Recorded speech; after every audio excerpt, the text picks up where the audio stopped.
নমস্কার, শিলিগুড়ি এক্সপ্রেসে আপনাদের সকলকে স্বাগত। আমি ঋতু। ঠাকুরনগর কাণ্ডে গ্রেফতার মুখিয়া গ্যাং, আরো এক মূল পাঞ্জা ধৃত। ঠাকুরনগর কাণ্ডের মূল অভিযুক্ত উত্তম সরকার ওরফে আশিস এবার পুলিশের জালে। দীর্ঘ 2 মাস গা ঢাকা দেওয়ার পর অবশেষে শিলিগুড়ি থেকে তাকে গ্রেফতার করে এনসিপি থানার সাদা পোশাকের পুলিশ। গত জুন মাসে ডাবরা ফুলবাড়ি ঠাকুরনগরে ওই মুখিয়া গ্যাংয়ের হামলায় জখম হন বেশ কয়েকজন। প্রকাশ্যে মারধর করা হয় এলাকাবাসীদের।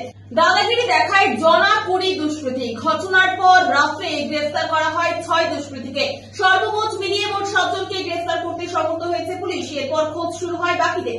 অবশেষে 2 মাস পর ভবেশ পেট্রোল পাম্প সংলগ্ন এলাকা থেকে গত শুক্রবার রাতে গ্রেফতার করা হয় লালু সাহানি নামে মুখিয়া গ্যাংয়ের আরেক সদস্যকে। তার 24 ঘন্টার মধ্যেই ঠাকুরনগর তার বাড়ি থেকে গ্রেফতার হয় উত্তম সরকার ওরফে আশিস। এখনো বেশ কিছু গ্যাং সদস্য অধরা, তাদের খোঁজ চালাচ্ছে পুলিশ। সোমবার ধৃতকে জলপাইগুড়ি আদালতে পাঠানো হয়। নমস্কার।